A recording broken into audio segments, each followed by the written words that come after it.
नमस्ते, सलाम, राम राम। मैं Shivam Sharma, pro nation news से दिल्ली से चल के हम लोग पहुंच चुके हैं उत्तर प्रदेश पर। उत्तर प्रदेश में आने का खास कारण अगर बात करें तो चुनावी सरसराहटें शुरू हो चुकी हैं। हर राजनीतिक पार्टी कहीं ना कहीं से ये जोर दे रही है कि अब हमारी बारी है। हम लोग मुख्य रूप से ये जानने के लिए आए हैं क्या जो विकास का कार्य बताया गया है या विकास का कार्य जो बोला जा रहा है वो वास्तविकता में हुआ भी है या सिर्फ कागजों तक सीमित रहा है। आपका नाम जान सकता हूँ sir? Doctor Devesh Chandra Mishra. Doctor साहब, ये कौन सा क्षेत्र लगता है?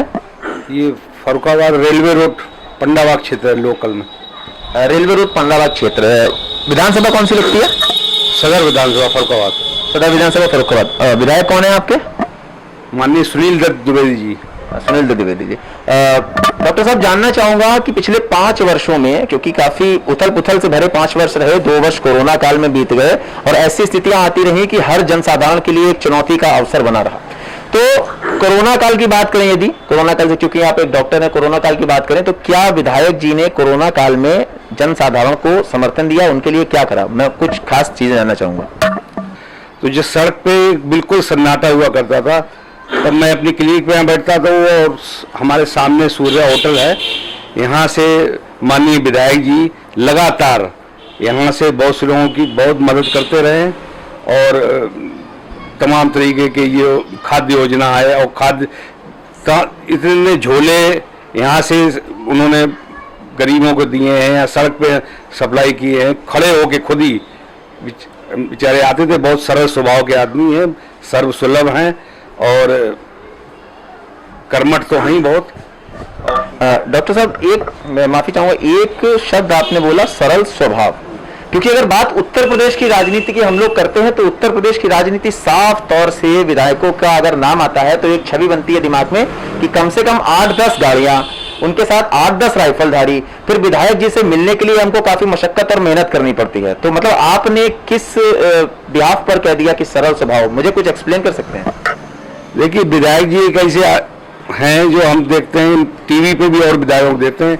आप विधायक जी को समझ नहीं पाएंगे ये कैसे आ जाए। कोई पैदल आ जाए, टिर्री पे बैठ के, या ई रिक्शा पे बैठ के, मोटरसाइकिल के पीछे पैदल चले आए, उनको आप सड़क पे कभी भी देखते, साइकिल से घूमते रहते हैं।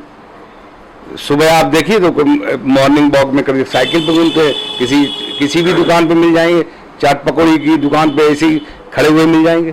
तो मतलब मिलना यदि उनसे इतना सुगम है तो मुझे नहीं लगता है कि क्षेत्र की जनता को कभी ऐसी शिकायत रही होगी कि हम विधायक जी से मिल पाए। ऐसे एक प्रश्न मेरा आपसे, आप मिले?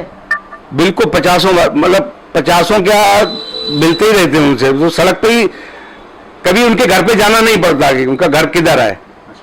आपको मिल ही जाएंगे, 2-1 दिन में सड़क पे ही मिल जाएंगे। वो जो आपको बात कहनी है वो आप सड़क पे ही कह दीजिए उनसे। इस क्षेत्र की यदि रेलवे स्टेशन रोड की हम बात करें तो ऐसे कौन से मुख्य 2-3 विकास कार्य मुझको बता दीजिए जो विधायक जी के प्रयासों द्वारा ही संभव हो पाए? देखिए, यहाँ सबसे बड़ी समस्या थी 20 साल, 25 साल, 50 साल से बिजली। आई बात सुन, जब से भाजपा की गवर्नमेंट बनी है हम तो नहीं समझते बिजली का के लिए कभी भी टेलीफोन भी करना पड़ा हो पूरा, है ना।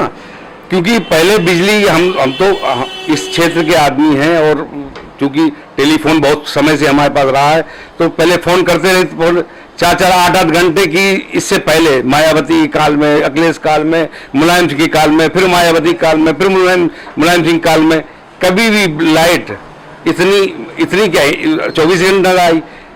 हमेशा कटौती रात के 12-12 बजे तक ऊपर बैठे हैं, टाइम याद कर रहे हैं 1 बजे रात में, तब हम सोने जाएं, इतने बजे चली जाएगी तो इससे पहले खाना खा लो। लगातार बिजली आ रही। सबसे बड़ी समस्या यही थी फरुखाबाद की जो सबसे सॉल्व हुई है, बिजली की व्यवस्था। तो इस क्षेत्र की यदि बात करें तो क्या भारतीय जनता पार्टी के आने मात्र से यह समस्या सॉल्व हो गई थी या फिर विधायक जी के कुछ विशेष प्रयास भी रहे हैं इसमें? विधायक जी ने भी बहुत प्रयास किया ना। विधायक जी बिना विधायक जी के प्रयास से कैसे हो सकता? तो ये मैं था फरुखाबाद में रेलवे स्टेशन रोड के ऊपर, डॉक्टर साहब से मिला और कुछ लोगों से मिला जिनने साफ तौर पर यह बताया कि विधायक जी के द्वारा जो विकास कार्य हुए हैं उससे हम पूर्णतया संतुष्ट। इसी कड़ी में आपके साथ आगे जुड़ेंगे और भी लोगों से मिलेंगे, उनकी बातें सुनेंगे और समझेंगे कि क्या ये बातें सच भी हैं या फिर इनका वास्तविकता से कोई लेना देना नहीं है। निर्भर करता है कि ग्राउंड से निकल करके क्या रिपोर्ट आती है। जो भी रिपोर्ट होगी आपके सामने होगी। मैं शिवम शर्मा, कैमरामैन अशोक चौधरी के साथ, प्रो नेशन न्यूज, नई दिल्ली।